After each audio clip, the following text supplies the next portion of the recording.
All right, welcome everyone. I appreciate everyone being here. We have some other people coming in here, two more people as well. So appreciate this. The last couple of weeks we've been talking about.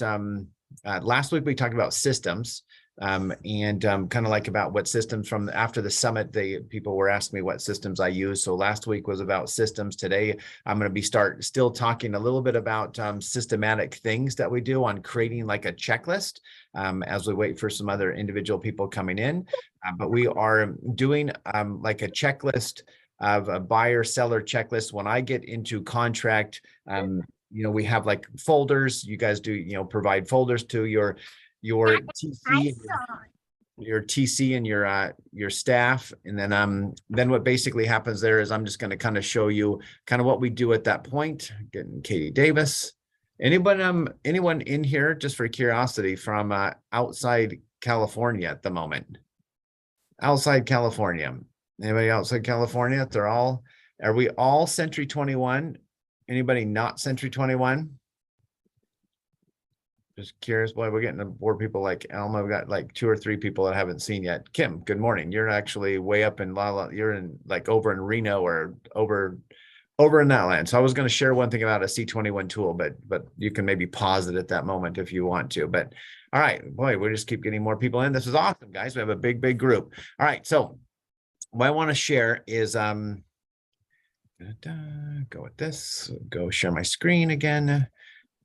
And I want to share this, and I'm going to kind of bounce. And I know that I try to rotate these through about every 6 or so months. This one, I did this one recently about maybe 2.5 months ago. Sometimes we have one or two people on, but we have a lot more new, and it kind of fits kind of the vibe of what we're kind of discussing here with that.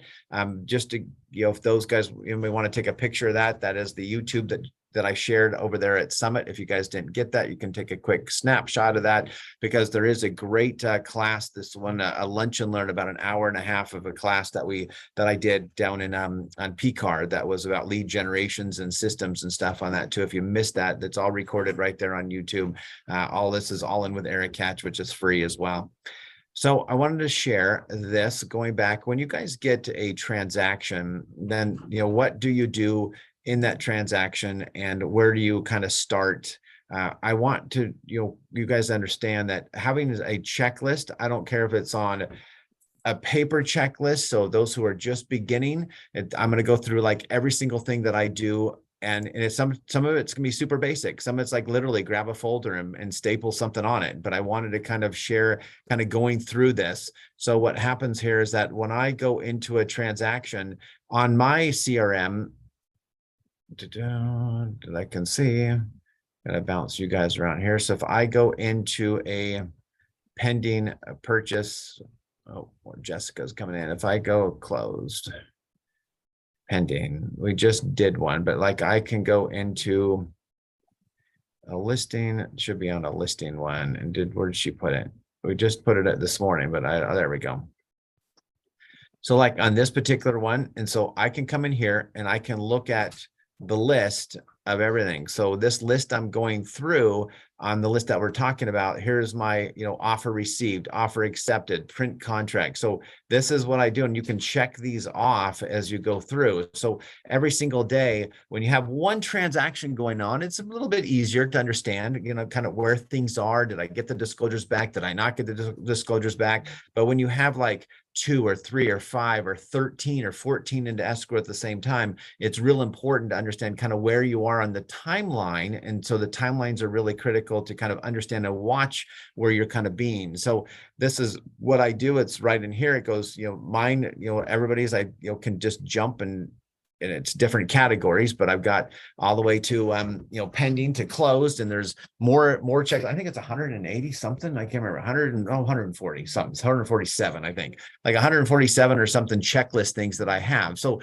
I actually could literally, you guys could print this and say, to you go up and you meeting with Kim, and Kim wants to sell her home. And I go, look, I've got 147 check items in a checklist to be able to sell your house and get it done properly. So you can actually utilize some of that too. So going into this checklist, when you actually have a pre-listing, I like to do a pre-listing video. And that's the video I shared at the summit of just a video of going over my marketing about why choose area catch video. So I actually make sure that every single time that you actually stay consistent and you're a duplicatable system to be able to say, this is what I do. And so there's my pre-listing video.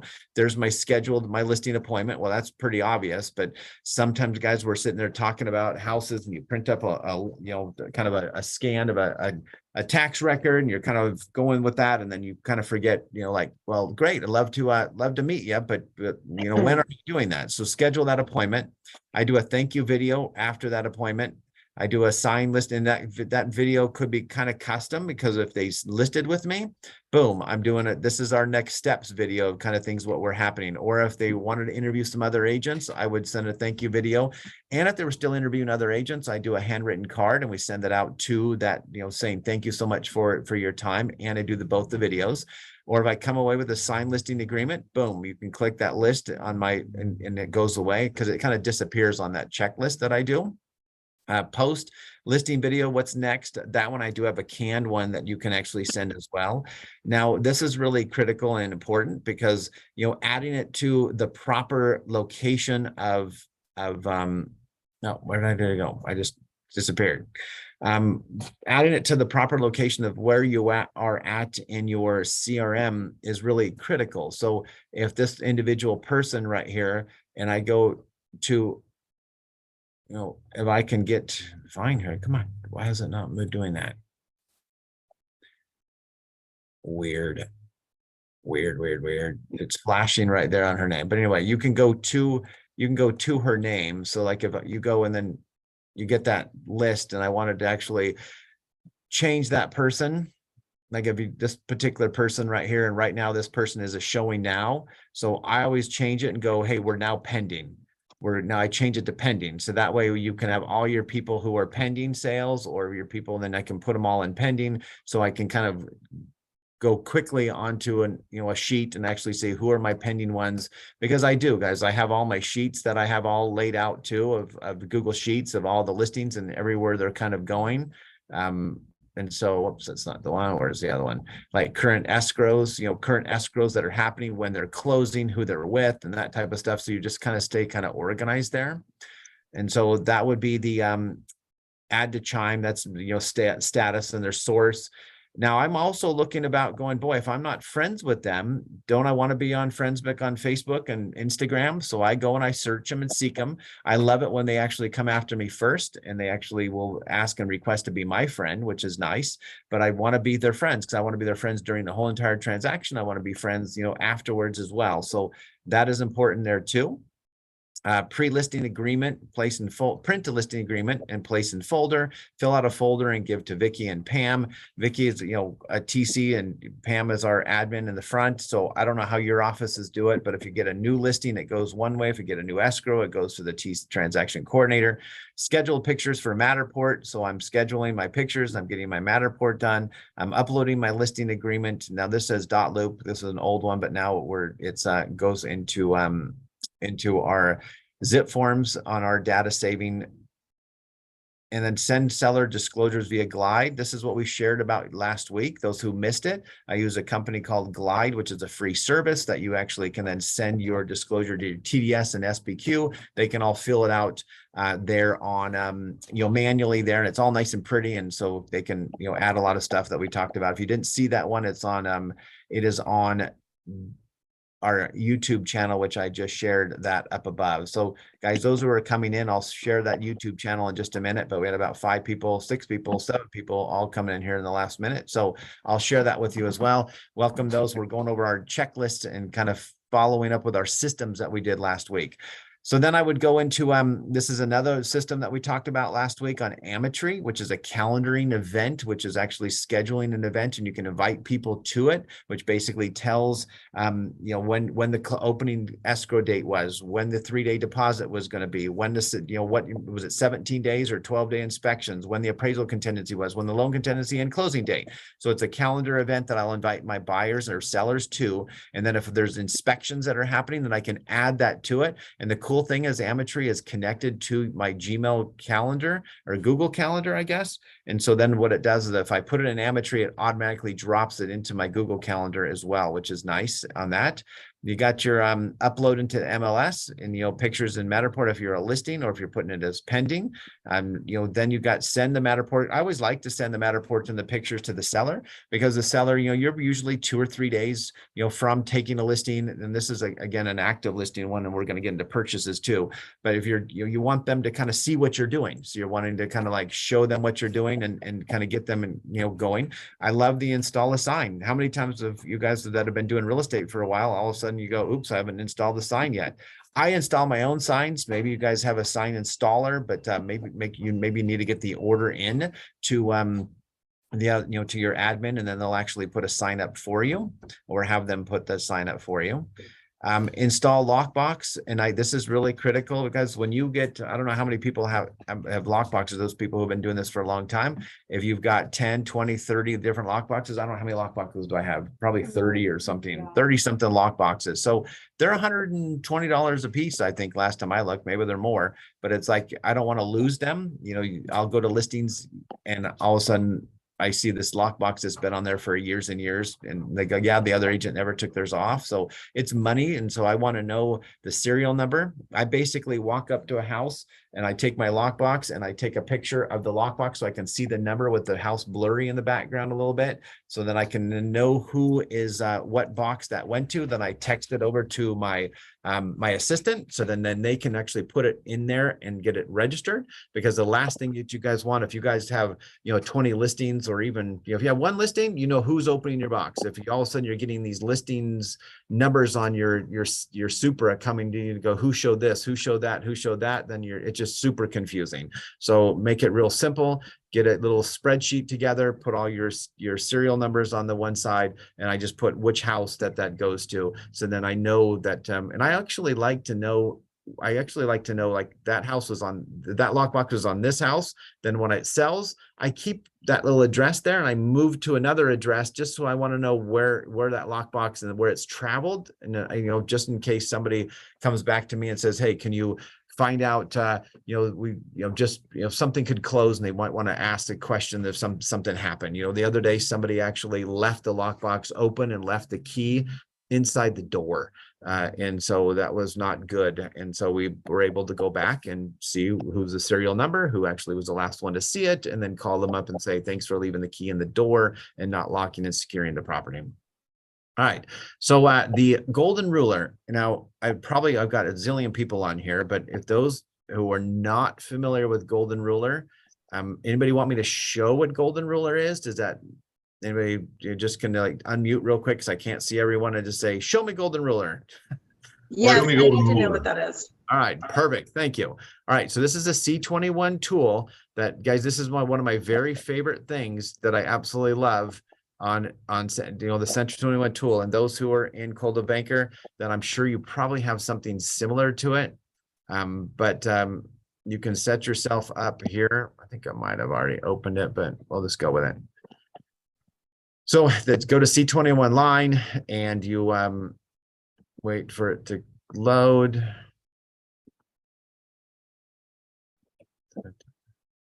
Wow.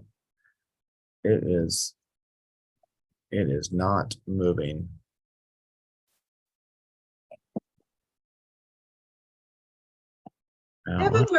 Eric? Yeah, please go right ahead. Where do you get that checklist? Or is that a checklist you created? That is a checklist that I've created, which I will give that checklist to you. Awesome. And that way you can do that. I know that it's been fun. We've actually skip dashboard. You guys were hiding it down there below on that. Here we go. Your pictures were hiding that. So yeah, and I will show you that I've got and just type in golden ruler. And there it is.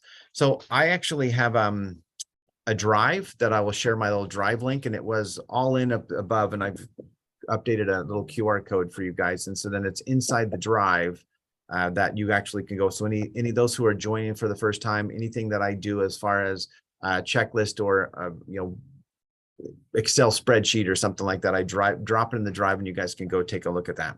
So you just kind of go down to Golden Ruler. You kind of click on this right here. So basically what Golden Ruler is going to, it's just weird. Sorry guys, it's a little slow when we're actually on Zoom at the same time. But Golden Ruler is an opportunity for you to communicate, C21 provided, for you to let your sellers know and understand what's happening with their house and who's actually seeking and looking and where they're actually seeking and looking at their home. So basically, if you, and again, I have you guys, let's see, agents, you guys won't have all of this stuff. You'll just have you on there. But here's my listings for, let's say, so here's my list. I'm going to move you guys up to the top. So basically what you're doing is that you'll come and you'll get a new listing about 2 or 3 days later. You'll get a new listing on 2 or 3 days later after you put the listing live on the MLS. It shows up here in Golden Ruler. And you basically can come into here and it will say like that, scheduled delivery for a report. These are already scheduled, the ones that say stop, but basically what it does is that you just, and I'll do this one right here. I'll show you that because I want to show something that how easy it is. You put the person's name, it already populates in here. You put the person's email. And if there's a CC of a spouse or significant other, you can. This actually email, guys, whatever email that's probably inside the Century 21 system, I always like to change this to the one that I use more often, because if they do reply back to this, I want to hear about it super quickly. Your CC, this is already boilerplated in there. And what I do is I always check this, never include lead metrics, because what will happen is this is going to, I'll show you in a minute. It's going to say your home's been viewed 5,000 times, which that's, a seller wants to see that. But if you put a lead, it might say 0 leads or 1 lead. And what that means is that somebody actually had to call me directly to be able to count that as a lead. So I think it's really like they get excited about 5,000 people that viewed it. And then over here it says leads 1. I just turn that off because I don't, they don't need to see that portion. So I turn that off. I put this on, I put send weekly, and you can say send it immediately and check that box right there, then it will go to them. But make sure, this is really critical, because if you actually could set them all up, but if you don't check this one and it's off, they'll never get something. You hit send weekly, you hit save, and then you can close out the window. And this is basically what this looks like on this report. That this is the report that they're going to get on Monday morning, that they get a report. It says their name. It basically talks about how many views they've gotten, how many shares, how many favorites. And it basically comes in and it shows them the 10 top websites, where, and actually it's interesting to see where the local, where the most people have actually searched and, looked at that house. So it's just a nice touch. And I love this because I get so many comments about this. I go, hey, it looks like we got a huge upswing on our social media this week. Oh, look, this is great. We just reduced the price and it shot straight up. And then they actually can come in here, and I won't go it now, but you actually could go into this and it goes into all these deep statistics with graphs and shows it rolling and up and down and stuff. So this is what I was kind of mentioning to you. So, but they can actually get into a little bit deeper, and it might take a little bit to load on these statistics, but it's quite fun. And so they can kind of see what's happening of what the days and the visitors on a daily basis. And it's kind of cool that they can actually see where, who's showing it. So, there's some really people who really love it. They love this type of stuff. So I always like to to do that. It's company provided with C21, and it's real simple and real easy to do. Throw an email in there and you are good to go. So and that's something important that you don't have to go do. You don't have to have a social media specialist who does a lot of other things for me personally, but that's a nice one just to they get that every Monday morning. Okay. All right. So that's what that is. Golden Ruler, schedule a 30-day meeting. Now, this is important to me is because, guys, right now we're kind of in this weird market that, we're having some homes sitting for 6 months again, and some homes for 4 months, and some homes we're getting like 5 to 6 multiple offers on day one. So it's just this weird thing. It's like, some of the houses I think, oh, this is going to sell super, super quick, and it's sitting there. Some of the houses I think, oh, I think we're going to be overpricing this one. It sells in 2 days with multiple offers. So it's kind of like this, it's kind of unknown kind of thought process, but I always go into my Google Calendar and I will schedule and put in my Google Calendar and say, that listing, when I take the listing, as soon as I take it, I put 30-day meeting, here we go. And I want to do that because And when we get to the 30-day mark, I like to sit down, either you go to Zoom or you sit down personally with them and go, okay, guys, this is what we've done. This is the marketing approach that we've done. And there's 3 reasons why a house doesn't sell. 1 is going to be maybe condition, 2 will be kind of location, and 3 is going to be, you know, our 2nd will be marketing, and the marketing, and the 3rd would be the price. And so I go over that with them and say, look, we've been on the market for 30 days. We've had maybe 1 or 2 showings, and the marketing, here's all the marketing we've done. We've doubled down on the marketing. It's going to come down to, you know, to price. So there is somebody unmuted. If you guys can make sure you're muted, but I can't go through that many to find you. So if you could do that, that'd be great. So I always like to schedule that 30-day meeting.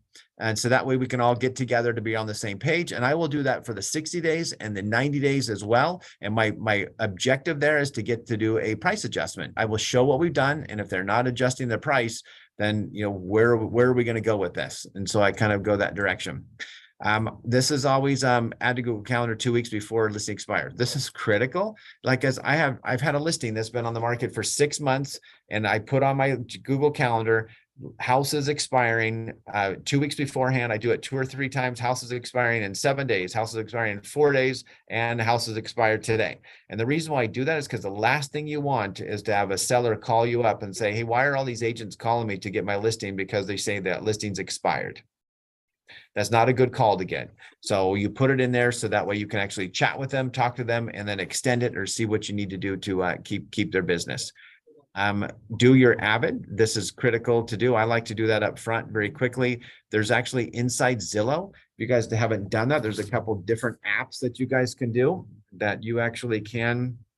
I think it's Zillow 360, I think is what it is, that you actually can go in and take like pictures of a, where is it? I think it's Zillow 360. Zillow 3D home is what it is. 3D home. And so basically what you can do is you actually literally can go in there, you hit the floor plan virtual tour, you start it, and then you actually can just, you hold down something and it just, you kind of go and stand in a circle or just rotate in a circle, hit go to room, and it actually gives you a 3D tour that you guys can do free. Okay, so it doesn't cost you anything. Facebook Live in the house, upload Matterport to Facebook. And then add to Facebook Marketplace. And I can't see this last one, guys, because this is one is, assign smart code reader. Now, this is again in the Century 21 system. It's totally up to you. It's called, I actually go into C21 and you actually can get these little cute little writers that say text this number to this number. And so if, and then the nice thing is you guys can get these, you can make these QR codes if you wish. You can make them into QR codes. You can get a QR code. You don't even have to even print the signs if you don't even want the signs. You could actually utilize this on advertisements where you say, text this number to this number, click here for more information. And it gets them a really cool, full on beautiful HTML copies with photos and pictures and stuff. And so then what the really cool thing is that when somebody logs onto that, then I know exactly where they're sitting. It texts me immediately and said, somebody just used that 800 number to be able to text that information. And then it tells me which house it is. And I can call them right then and there and say, hey, I see they're either sitting out front of the house or you have some questions about that. I just wanted to touch base. I'm not a big flyer type of guy because all the flyers do is all the neighbors just take the flyers and disappear. And then you just get a call and say, I need more flyers. Then there's no connection. There's no, you can't count that. You can't measure that. And so having this sign right there and have it so much prettier and have so much more information, you reduce the price, then all of a sudden you got to go new flyers. I reduce the price, it immediately uploads straight into this little system. So that is what I like there too. Let's see. All right, we're going to go to the next one. Boom. Blast new listing to curator. That's just blasting it, on my another just site that I have. Blast to new agents. You guys should have a list of agents totally inside your CRM system that call agents that you can actually click all of them and blast out an email and say, here's a new listing. I love it that the C21 family and Coldwell Banker family and this, I guess, Select family, that you can actually do these large blasts of sharing and showing kind of what homes that you guys got coming to let people know. I put it on a whiteboard behind me. Now it's actually gets into some really fun little color boards. There's 2 boards back there. So we have kind of so I can see what's kind of happening. My wife handles that whiteboard, which usually sits a little bit this direction, but I didn't want it in my background. And then only those who have good penmanship can write on the TV. It was we had it electronically, but it's just so moving. But I like the color. It's like harder to read as the further it gets away. So I need a bigger writing. All right, so then I go, my wife does the just listed postcard. So guys, I know that the company provides 50% of that. So utilize that. The postcards are really critical, and they just get your face out there all the time, which is great.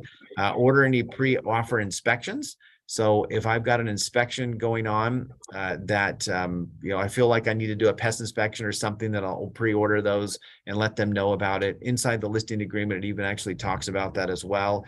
Then I get into the pending sale. So now I get the houses pending, and now I'm going to be looking at that jumped. Nope, it didn't. Maybe this does look like anyway, this is what I do. I don't think this is a complete in order here, but when it goes into pending, I got somebody needs to mute themselves back here, but I will cruise through and to mute all. I can't find it. Oh, hello, Jessica. Hello, Jessica. Oh, look at all these people back here. All this fun. Hello, Katie. All right. So then what I do is I want an addendum, because this addendum for any credit given to the lender, the last thing that you guys want to do is you guys negotiate a request to repairs. You get $3,000 worth of closing cost for a credit for your buyer. And then all of a sudden you forget to tell title. And then you forget to tell the lender, which I totally have seen that before. And you get to the end of escrow and you go, oops, we have a problem here. Let me see if I can find that mute one. I don't see it. Guys, if you could, just a reminder, if you guys could put yourself on mute. Pause recording, stop recording, reactions, side, floating. I just don't see it. All right, so put yourselves on mute, guys, please. And so you want to make sure that addendum gets over to the lender and to title as well. Then we release inspection contingencies, offer. Then these are out of order. I'm not sure why those are two there, but offer received, offer accepted, change status into your CRM as pending, print contracts, give all the contracts over to the people, fill out the pending section into zip forms or into the folder. Put new printed folder, put it offer counters, everything, give it to your TC, change status in the MLS is pending. So that's kind of important too, because I've been stuck on that a couple of times where it's a Friday or something and we go pending, and all of a sudden Tuesday somebody calls and says, or the agent calls and goes, hey, why isn't it pending yet? That's not always a good sign. Or somebody else calls and says, hey, I want to see the property, and you go, oops, sorry, it's pending. So that's something, just be on top of it, check it off, acknowledge the contract. If we wrote on the last counter, I always like to make sure we acknowledge, or make sure you get buy-in that somebody actually acknowledged that they received that your acceptance. And I don't ever write an offer, send an offer without calling or texting or emailing them, or texting or calling and go, did you get that offer? Did you get that offer? Because guys, I have a C in my email, and some people miss the C, and then they go, hey, did you get that offer? Somebody the other night. I go, nope, haven't got it yet. But if she had not texted me and said, did you get that offer? I would never known that I even got an offer on the property. So I always just call or text to make sure to get that they did do that. If you have it pre-opened, send a copy of the contract and all the information. Your escrow, those who have not opened an escrow yet, your escrow officer is going to want the personal information to your client. They're going to want, if it's a seller, if it's a buyer, you're going to give them their email. And then I also will say, hey, Jacob, just want to let you know that Old Republic title is going to be giving you a call, and this is the person's name, so they're not getting blindsided by like, who is this person, because I've already talked about wire fraud and all sorts of things. So I always like to let them know, so you can CC them, you can put them in the same email, you can put their signature page, so everybody kind of understands and knows who's helping and assisting. Make sure, guys, that you give that copy, and I think it's probably in here, to the lender as soon as possible, especially if it's a 15-day close. Get it to the lender. There's been times where I've seen people not get the offer to the lender. They thought the buyer was going to give that. And I also like to let the buyer know, I'm going to take care of it. I will give that over, because sometimes you get a buyer saying, hey, did you send that to my lender? Hey, did you send that to my lender? Hey, did you send that credit to my lender? So you know what? Your lender and I are on the same page, so I'll get it done. So give title, full names, contacts, get escrow number, put it on folder, check, because the folder, if it's a listing, you already have that in that. If it goes to familiar with zip forms, you're actually filling out the listing. And then there's another page. Now you can start filling out more information about the buyer and the process on that too. Check if there's a referral promised on the folder. That's a nice big one, because if you don't do that and you forgot that you got it as a referral somewhere, and then after it closes, you got to write a $2,000 check, that's not fun. So make sure that's on there too. And I always give my TC put it on the folder. There is a referral, but I also put the referral person and the agreement inside the folder. So there's no question that there was and who they have to put and go find to track that down. This is important right here. Check if you need reimbursement for work performed. Like right now, I've got several $100s, $500, $600 on one, $200 on another that I personally pay for as we're going through. And these are the houses that I do that the seller doesn't live here local or something. So make sure that you put that in reimbursement, and then go. And you guys, this is what I do. I put it on the folder too, but then I'm going to send Tracy or Victoria, my escrow officers, an email and just go, here is a invoice that I just paid. Please put me down as a reimbursement. So now I just put them on the clock, because there's one time that I did send that to them and they forgot to put it on there. And then they realized that they actually paid me for it afterwards because I couldn't get reimbursed from someone else. So again, that's just a relationship that you build with your escrow officers. All right.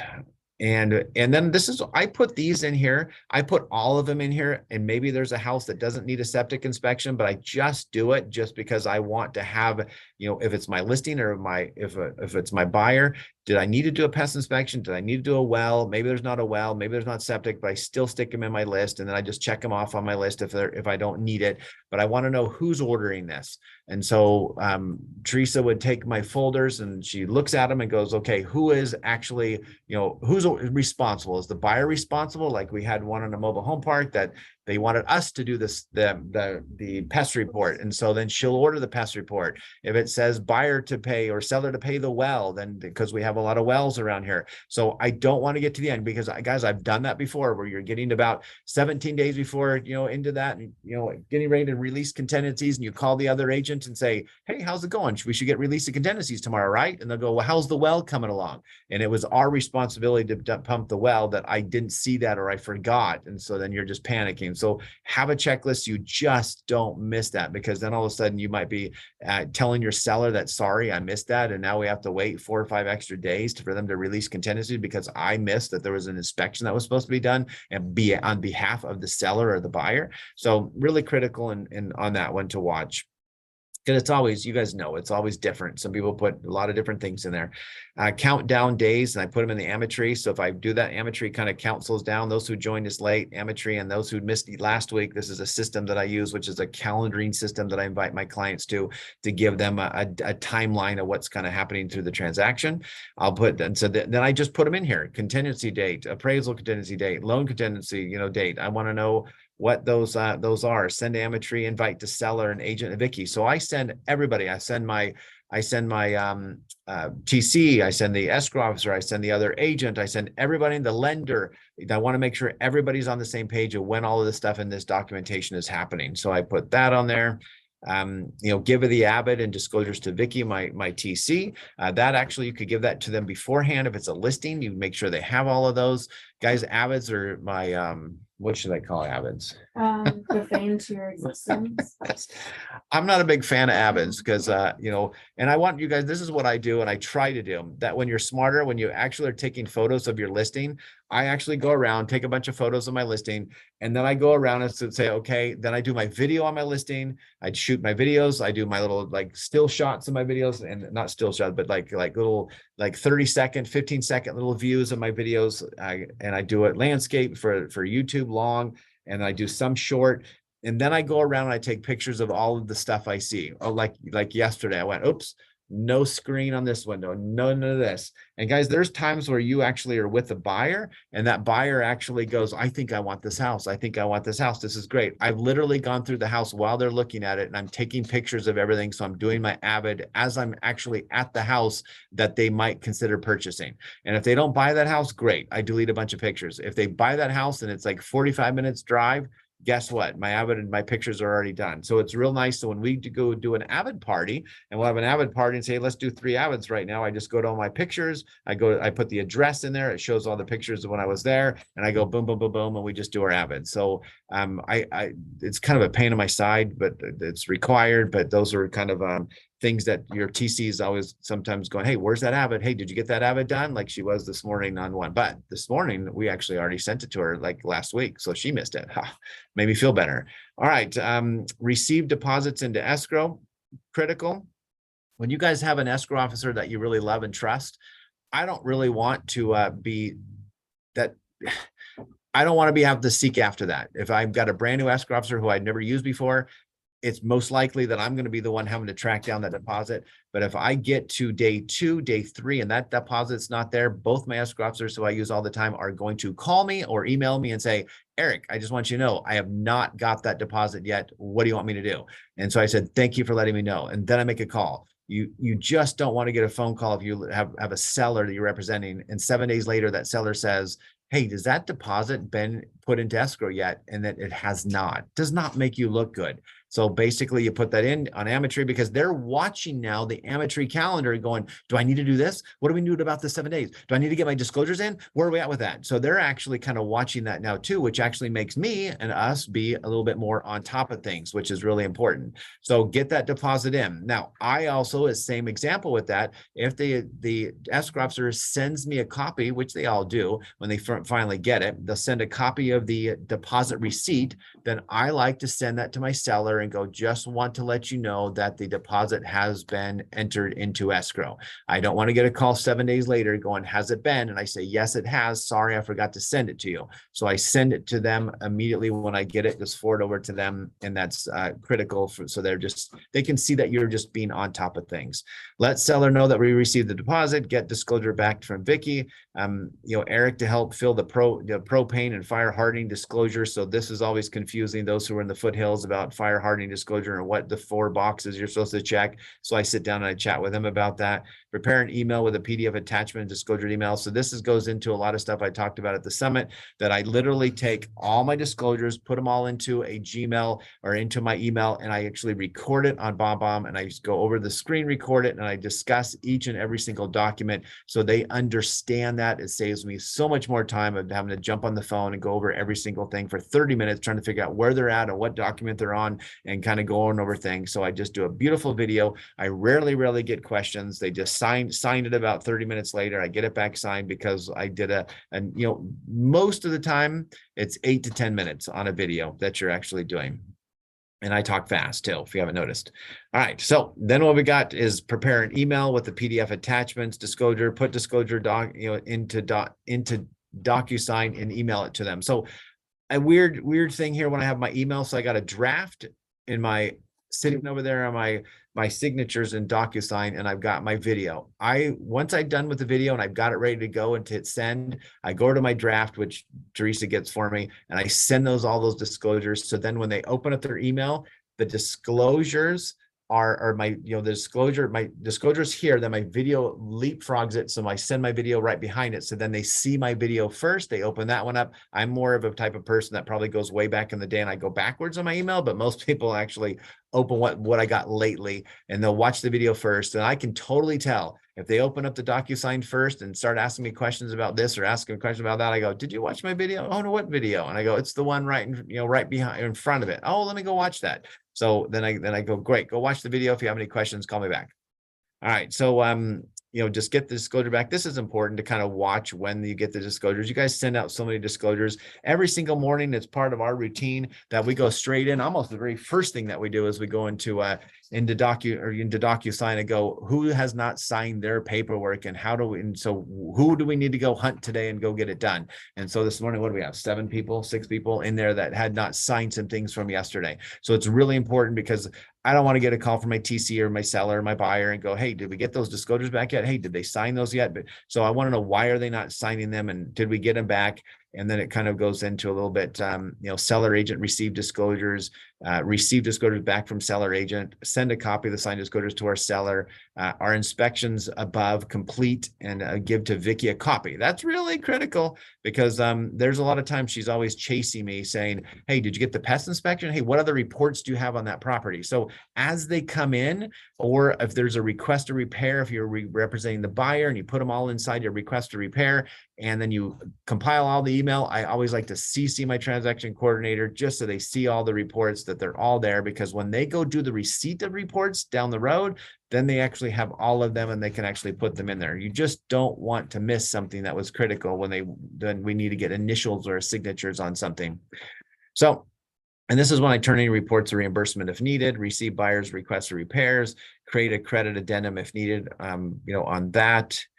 Provide copies of inspection to seller, send out an RRR response. All right, so that's pretty much it at that point. As soon as you get back to that, the request to repairs, and you are done, and then those addendums, you're basically then just headed to the closing table. There's some emails that I send out. I haven't updated that in a bit, but there's some emails I send out about utilities and how to turn those off, and what numbers and phone numbers that they need to reach out to as well. And then I get into my closing. Ask for a referral. I do it 2 or 3 times if they don't do it. I talked about that at the summit. Customer photo, send BombBomb video testimonial option, thank you video over to title and the people that you actually worked with on that. Thank you video to the agent, change status into Chime to VIP, send VIP video. That's just kind of what we do. Confirm all buyers info in Chime. This is real critical, guys. You don't want to go every single year, twice a year, middle of the year, end of the year, beginning of the year. I totally go through my whole entire database to make sure everything's updated. The best thing that you guys can do is actually mail out something on snail mail and mail out a list of an invitation, which we just did on some invitations for a movie night that we had this week with our customers. We have 40 people that show up. So to Guard of the Galaxy, which was really fun. I took a bunch of pictures of I took about 8 or 9 pictures with sold signs with them as an updating them, which was kind of fun. So I sent out that letter, and I got like 6 back that said non-deliverable or change of address. So that actually tells me, did I miss something up with the address? Did they, where are they at? So that was kind of nice to be able to then go through to adjust that, which would be nice. And so you want to make sure you get all your people and your peeps in the right category and confirm they were all in. I put in the happy birthday, anniversary dates into Chime. And so then basically into my CRM system. And so that basically, that on the anniversary date, 1 year from now, they get a video from me instantly without me having to go check, that it says, can you believe it's already been another year of celebration of being in your home? I throw the birthday the same way. I put them in a prompt sphere campaign through BombBomb, add Starbucks, VIP, Google Sheets. And so I know we kind of, those need to be addressed in a different class. So what that means, but that was something I taught at Chime. Select client club letter, close out the transaction in Chime, close out the transaction in MLS. This actually 2 days ago that we realized that, 3 days ago that we didn't close out a transaction. So it was still pending. So that's important, because I think MLS wants you to do it within 3 business days. Close out on the sales sheet, set up on HomeBot is another system that we talked about last week that I like. Erase on the whiteboard, flip a number so you can get kind of your numbers about what I got left and what you got left to do in the year. Erase on the whiteboard, closing gift on the knife, which I do with the Cutco, address stamp for older clients. So I literally have an address stamp that we actually can, it has your picture on it. It sits on their desk. I've gotten so many more listings and repeat business because, oh, why would I choose anybody else? Because I see that your stamp has been on my desk, and they just address stamp for their return address stamp that they do. Again, I only do older clients on that one because a lot of people right now would mail. I don't know. There's not a lot of younger people using that as a mail. So anyway, they like it though. All right. Claim sale on Zillow.